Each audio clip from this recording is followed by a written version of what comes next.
right now. A CBS 12 Storm Special. From Category 1s to Category 5s. The state of Florida has seen some of the biggest hurricanes of all time.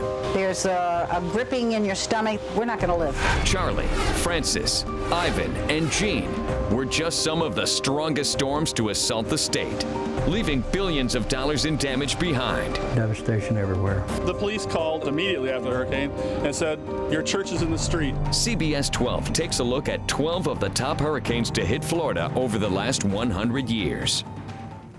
Living here in South Florida, we're no strangers to hurricanes. No, we are not. Francis, Jean, Wilma, those are just some of the big names impacting us. And over the next hour, we're going to take a closer look at the top 12 storms to hit our state in the past century. Severe weather expert Jeff Biradelli joins us now from the Storm Track Weather Center. And Jeff, you've actually tracked these storms. That's true, and nearly 40% of all hurricanes that hit the United States hit Florida. And technology has changed over the years to better track these systems. We start our countdown with Hurricane Jean, the deadliest hurricane in the 2004 Atlantic hurricane season. Jean is blamed for more than 3,000 deaths in Haiti and at least 4 in Florida. CBS 12's Suzanne Boyd takes us to Vero Beach. Hurricane Jean is number 12.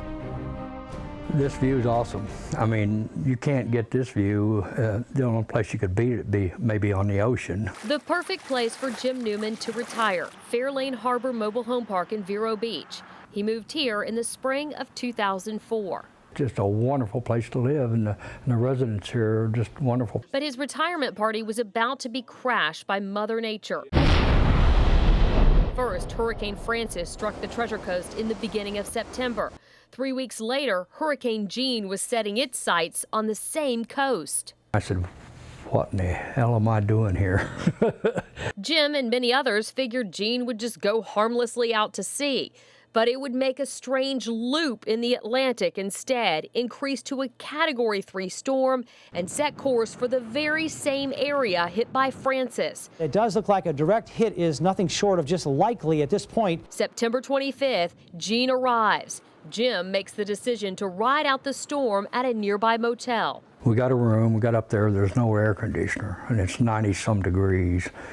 And I said, let's go back and ride it out. They hop in the car and battle flooded roads, blinding rains, and dangling power lines. They eventually make it home and hunker down. We got in a center closet, had all the pillows and blankets that we owned for protection, and just hoping it didn't tear the trailer apart. Water from the Intracoastal pours into the mobile home park. Winds are gusting over 100 miles per hour. The debris that was flying in the air, a lot of people's carports were torn loose, and that's like a rocket. When they hit a house, they just go right through it. The wind would eventually subside, and Jim would look outside in disbelief. Devastation everywhere. Right across the street from us, 2 houses got blowed completely away. 100 homes destroyed in Fairlane Harbor. Jim's home would survive, and he would make the decision to stay. Funny thing about that decision, that's how he met Holly, his current wife. He just came up and we started talking, and it goes from there. It's amazing, at this stage in our lives that we have found each other. They would marry 3 years later, and this is where they now live. The same community, but their house now on stilts. In Vero Beach, Suzanne Boyd, CBS 12 News. Jean is the 12th deadliest storm in Atlantic hurricane history. The storm caused widespread property damage totaling $6.8 billion, making it the 13th costliest hurricane in U.S. history. The National Hurricane Center began naming hurricanes in 1950. 3 years earlier, an unnamed storm left its mark on South Florida. CBS 12's Rick Blackwell takes us to Fort Lauderdale for number 11 on our Storms of the Century countdown. This is Fort Lauderdale as we know it today. But in 1947, this coastal community wasn't as built up. Christopher Barfield is the curator at the city's Historical Society. Mostly small local businesses, and the town was surrounded by farming communities. The sleepy, developing city of Fort Lauderdale was about to be tested in a major way because 2 weeks after Labor Day, a powerhouse Category 4 hurricane was closing in. Pete Alderman, then 11 years old and living on Hollywood Beach, remembers it well. We didn't have a TV set. And if we did, they didn't have weather programs on TV or weather warnings. Alderman, his mother and older brother packed up and headed to their family friend's house a few miles inland. We just knew that it wasn't smart to stay on the beach. The slow-moving and large hurricane would deliver a deadly blow. Winds would gust over 150 miles per hour.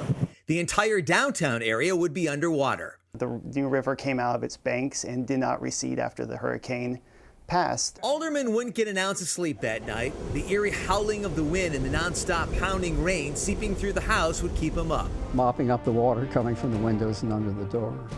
He would return to his childhood home along the beach after the storm. Everything was buried under sand. Well, it was a mess. The city had bulldozers going for 3 days trying to get the sand out of the streets. Surprisingly, the death toll only reached 17. Barfield says the hurricane would actually do some good. Fort Lauderdale's flooding would create the largest, most important drainage system, which is now known as the South Florida Water Management District. For CBS 12, I'm Rick Blackwell reporting. Our top 12 storms of the century to hit Florida continues. Next, the superstorm that became the 10th most intense Atlantic hurricane ever recorded. At one point, it was the size of the state of Texas. Then, a look back at a hurricane that roared into the Gulf Coast, making 7 landfalls along its path and becoming the second most destructive storm of the season.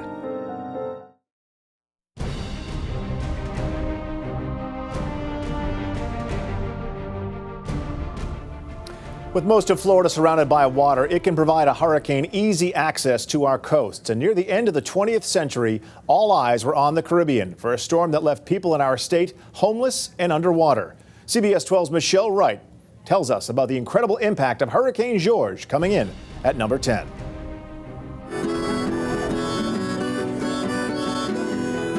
Key West, a popular tourist destination known for its colorful marketplaces, beautiful sunsets, and vibrant nightlife.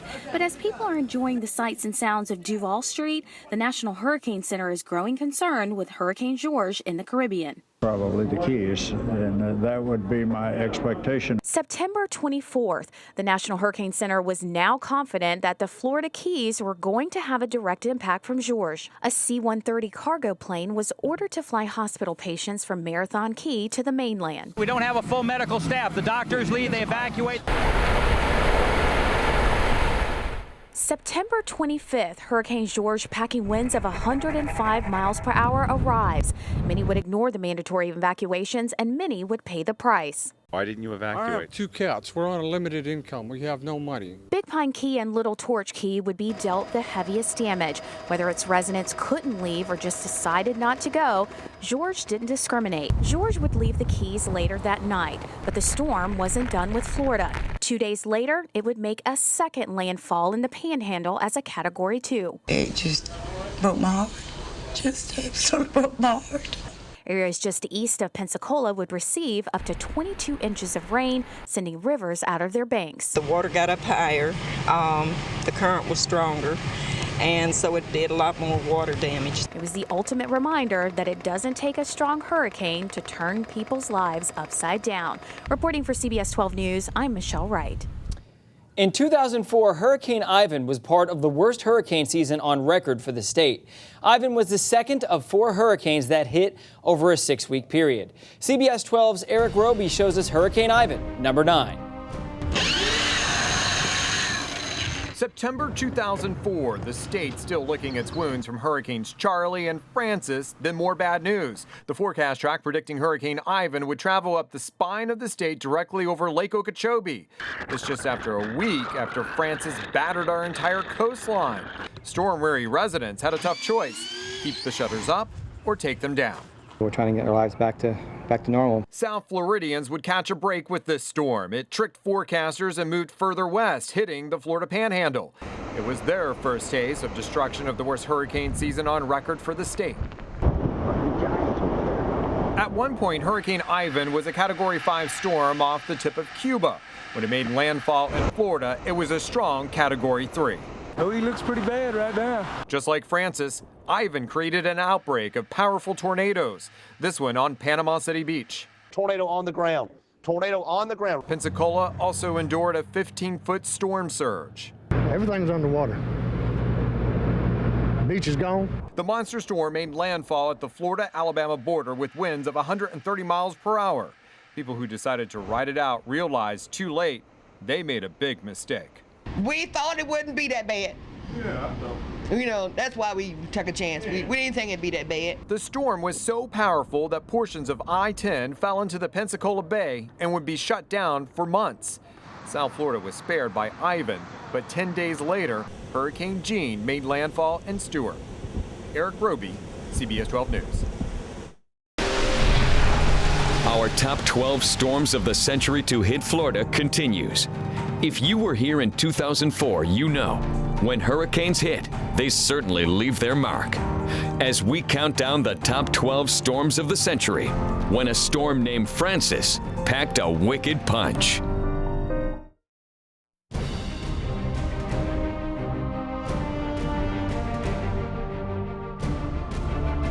For many of us, Florida is a great place to call home.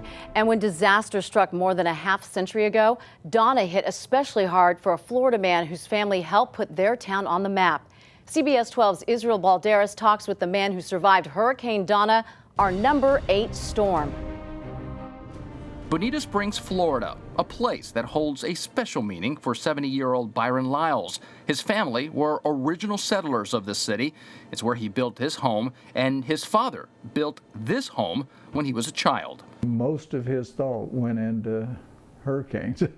It's September 10th, 1960, and 16-year-old Byron was about to find out if his home is hurricane-proof after all, as Hurricane Donna, with 140-mile-per-hour winds, is tearing up the Florida Keys. And when they knew that it was going to hit Key West, they knew that it was likely to hit us. Donna struck Bonita Springs that afternoon. Byron's father, listening to the radio report in his car, comes back in the house. He came in and my mother said, well, where's the storm now? And he said, it's right here. He said, we're getting it. All the windows would rattle and the house would tremble.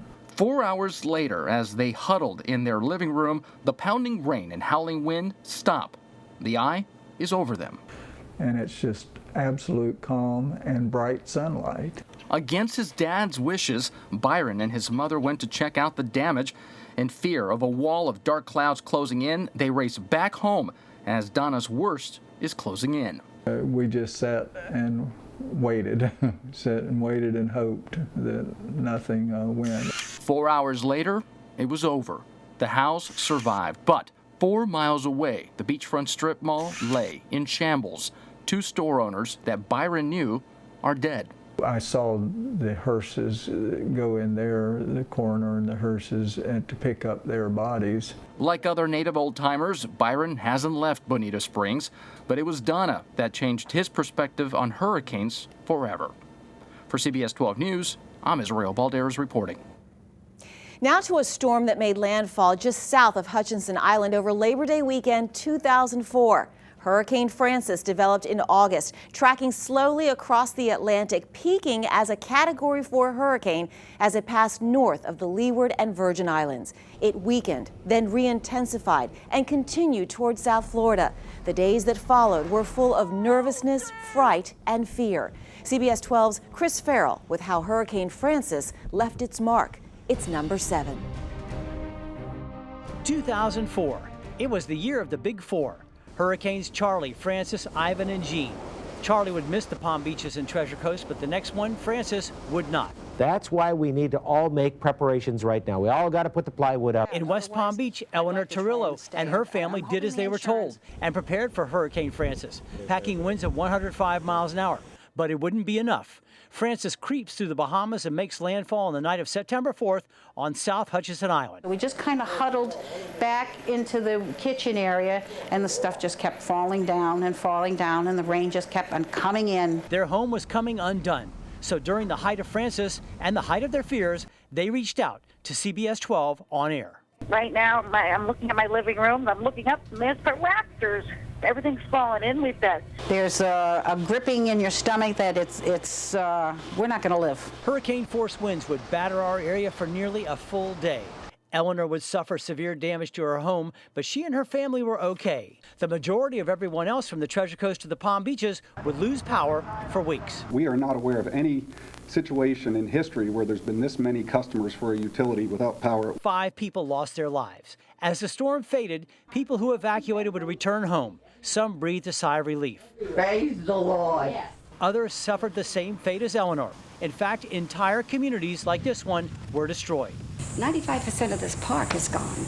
And the hurricane season would show no mercy in 2004 because 3 weeks later, Category 3 Hurricane Jeanne was paying the very same area a deadly visit. For CBS 12 News, I'm meteorologist Chris Farrell. Our top 12 storms of the century to hit Florida continues next. It was the deadliest and cost the state the most amount of money. In our countdown, we take you back to 1926, when a major hurricane hit, at a time when storms didn't even have names.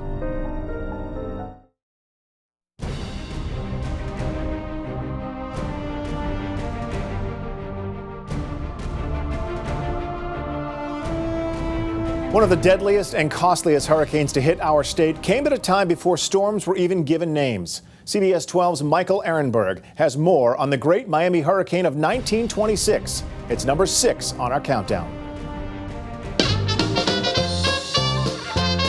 Miami, Florida, in the summer of 1926. A growing city, tremendously unprepared for the Category 4 hurricane, with winds of 140 miles an hour making a beeline right for them. The type of storm that Neil Dorst at NOAA's Hurricane Research Division chronicles. You still had an awful lot of new residents who'd moved down from the Midwest and the Northeast who knew nothing about hurricanes. It's mid-September. A few afternoon showers would fall, but nothing unusual, and that was a big problem.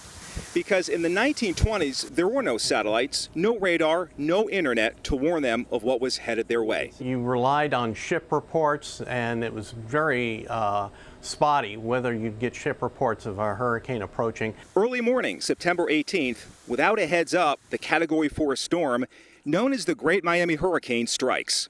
But the city wouldn't get word until it was too late. What they thought at first to be a run-of-the-mill thunderstorm would get worse and worse. The first half of the storm would pound the defenseless city, but its residents, who weren't hurricane savvy, were about to learn a deadly lesson. When the eye passed over, people joyfully crowded the streets thinking the storm had passed. Everyone was wrong. Richard Gray, as I said, the meteorologist in charge of the Miami Weather Bureau, actually went out into the streets and tried to warn people, no, the storm's not over. You're just in the middle of a big vortex, and you're going to get that second part of the eye coming over you. Hundreds would die. A storm that not only proved deadly, but if it happened today, would be the costliest on record. On a related note, University of Miami had just opened its doors the very same year. The Great Miami Hurricane of 1926 would give the school its nickname, the Hurricanes. For CBS 12 News, I'm meteorologist Michael Ehrenberg reporting. Our top 12 storms of the century to hit Florida continues. Next, it's the storm that if you lived through it, you still talk about it to this day. Tonight, a Category 2 storm that packed a punch and left a massive trail of devastation. And then, the massive storm that tore up a major tourist attraction during one of the busiest holiday weekends.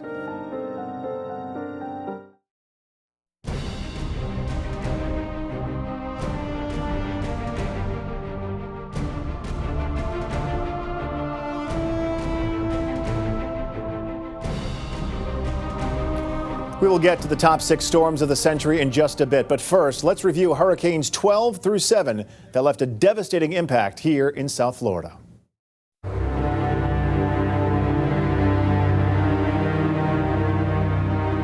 Coming in at number 12, Hurricane Jeanne. The storm blamed for thousands of deaths, including 4 right here in Florida, costing $6.8 billion. At number 11, the 1947 storm that slammed Fort Lauderdale. That powerful storm killed 51 people and caused $110 million in damage. At number 10, Hurricane George that struck at the end of September in 1998. That storm killed 604 people and cost $10 billion in damage. At number 9, Hurricane Ivan. The monster storm hit Pensacola as a Category 3, causing $18 billion in damage. At number 8, Hurricane Donna. At least 364 people were killed by the storm, and property damage was estimated at $900 million.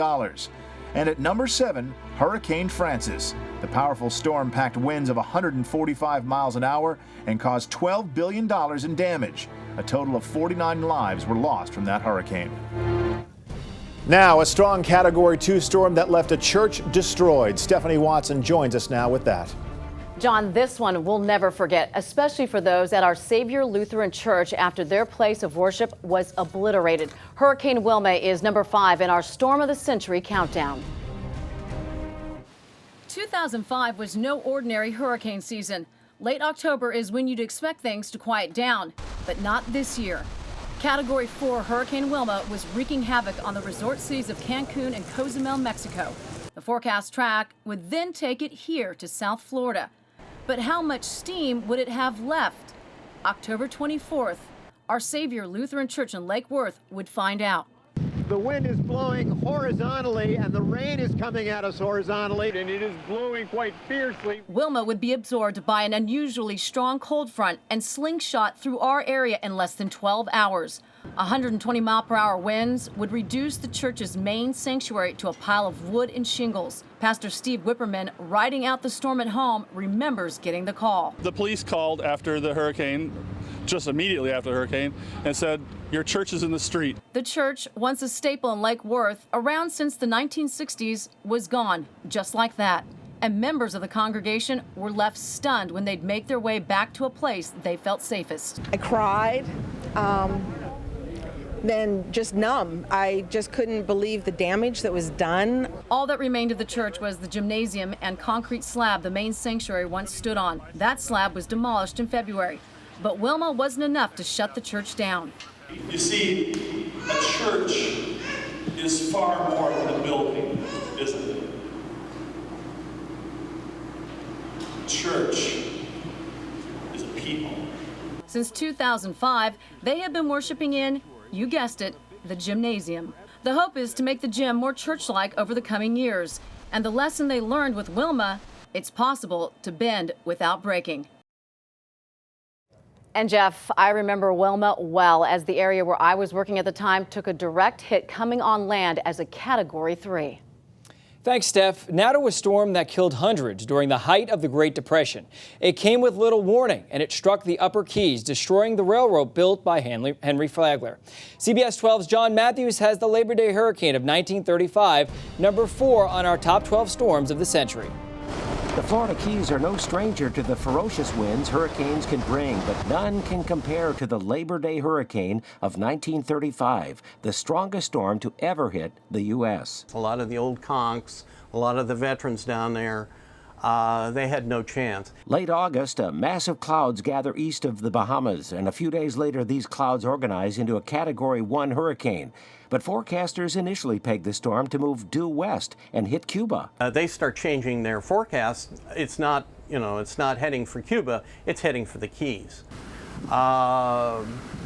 Again, panic ensues. The hurricane reaches the warm waters of the Gulf Stream and explodes in intensity. The winds now are a deadly 185 miles an hour, and the storm slams into the Upper Keys on Labor Day. It came ashore probably just as it was strengthening. Back then, the only way on and off the chain of islands was the railroad built by Henry Flagler. A train was sent down from Homestead, but it would never make it. It was washed off the tracks by the 20-foot storm surge that came in with the hurricane. The biggest loss of life would happen to World War I veterans. They were sent by the government to help build a highway that would connect the Keys to the mainland. It was to inject money into the economy. Many of the workers, while hunkering down in their camps, would be caught off guard by the power of the storm and lose their lives.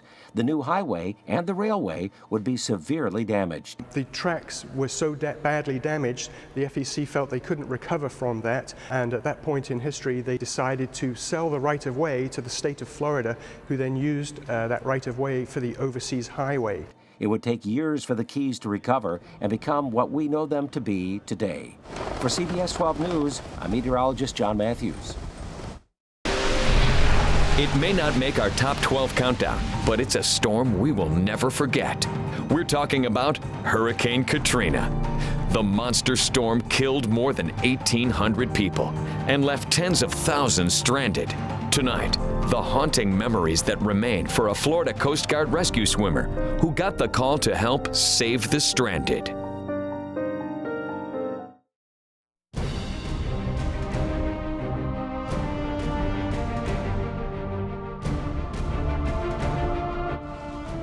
One of the worst storms that hit the United States just brushed our area. Hurricane Katrina did not make our countdown, but we did feel both the impact and the effects. We had hundreds of people come to our area from the Gulf Coast. After leaving our state, Katrina intensified and made a second landfall on August 29th. More than 5,600 Coast Guardsmen were called into action, among them the wife of a CBS 12 employee who to this day is still haunted by what she saw and had to do. We knew it was going to be bad.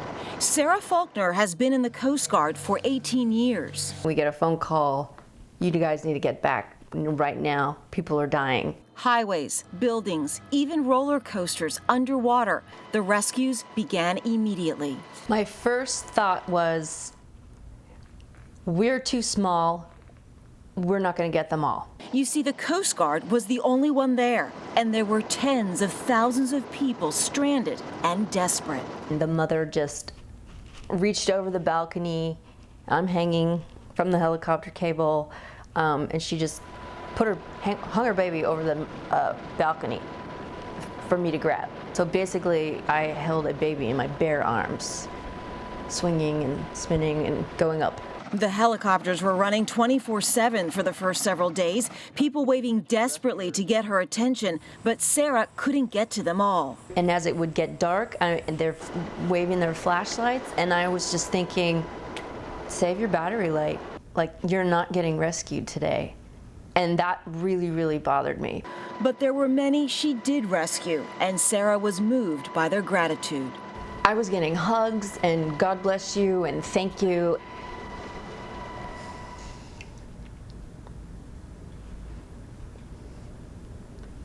I kept telling them thank you, that they held out, that they were still alive, that I was able to get them out of there.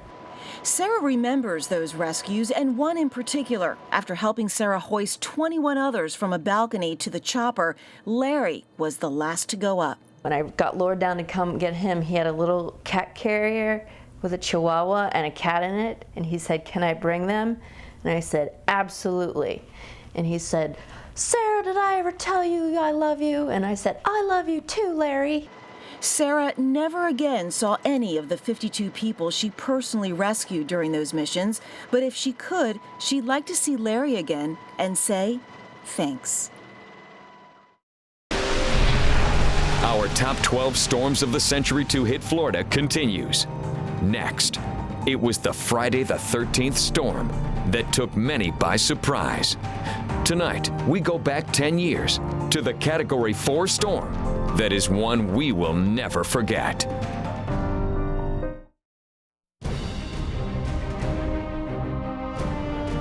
It was a storm that hit on Friday the 13th in 2004. A storm that caught many people off guard. Hurricane Charley is number 3 on our top 12 storms of the century.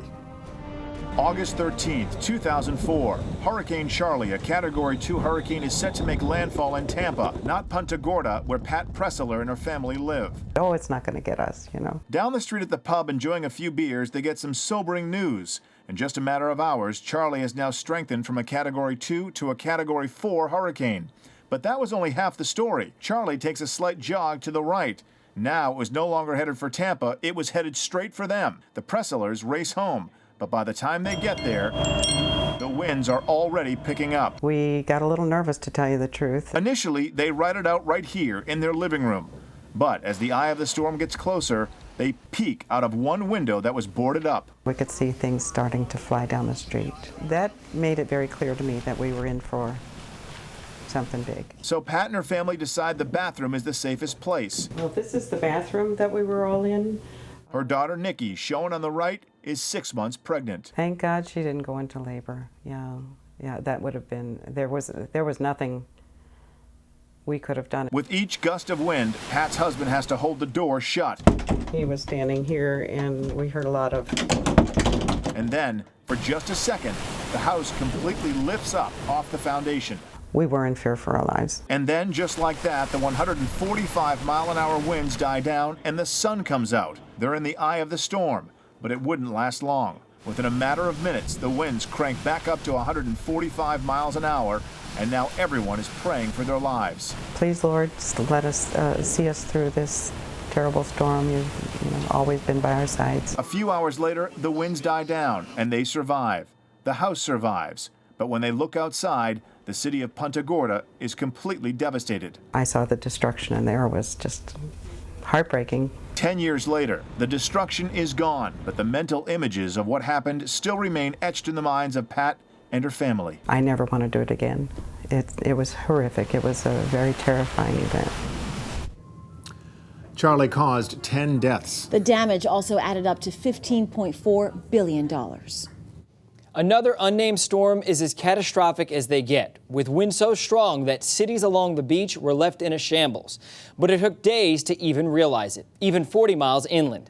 The Okeechobee hurricane of 1928 comes in at number 2. A storm so devastating, so unimaginable, and it strikes Palm Beach County 86 years ago. But with few survivors left, we have to dig deep into the archives to tell its story. This is Debbie Murray. She's chief curator at the Historical Society of Palm Beach County. I don't think we can imagine that devastation. The 1928 Okeechobee hurricane was in a class all its own, the second deadliest to strike the U.S. and the deadliest to hit our state. It would come ashore in northern Palm Beach County as a Category 4 storm with winds of 145 miles an hour during the morning of September 17th. Destroyed homes, destroyed businesses, debris laying everywhere. This was how it looked along Flagler Drive. 26 people would die from Jupiter all the way down to Boca Raton. But this storm got its name from what it did along the shores of Lake Okeechobee. It was several days before people along the coast realized how badly Okeechobee area had been hit. As the storm ripped across Palm Beach County, 145-mile-an-hour winds would pile Lake Okeechobee's waters against the south shore. But the small dike that was in place then wouldn't hold. Water rushed into the cities of Belle Glade, Pahokee, Canal Point, and South Bay. People and homes would be washed away. Killed thousands of migrant workers who had come up here from the Bahamas or the other Caribbean islands to work the fields out in the glades. The days to follow would be brutal. Lake Okeechobee's South Shore communities were inundated with floodwaters and floating bodies for weeks. Getting people to help in the recovery process was often difficult. They recruited people off the streets of West Palm Beach at gunpoint. This, along with the 1926 Miami hurricane, would get the ball rolling on the eventual creation of the Herbert Hoover Dike. It spans just about the entire lake, and its design is supposed to prevent another 1928 hurricane situation from happening again. We've shown you 11 powerful and devastating hurricanes that ravaged the state. Next, we take a look at our #1 storm of the century. A massive hurricane that slammed South Florida 22 years ago, leveling everything in its path and changing the face of South Florida forever. That's next in the top 12 storms of the century.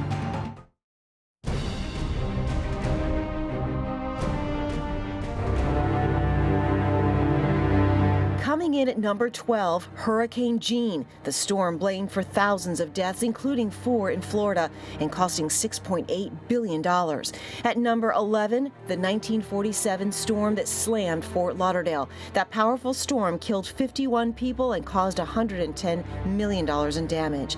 At number 10, Hurricane George, that struck at the end of September 1998. The storm killed 604 people and caused $10 billion in damage. At At number 9, Hurricane Ivan. The monster storm hit Pensacola as a Category 3, causing $18 billion in damage. At number 8, Hurricane Donna. At least 364 people were killed by the storm, and property damage was estimated at $900 million. At number 7, Hurricane Francis.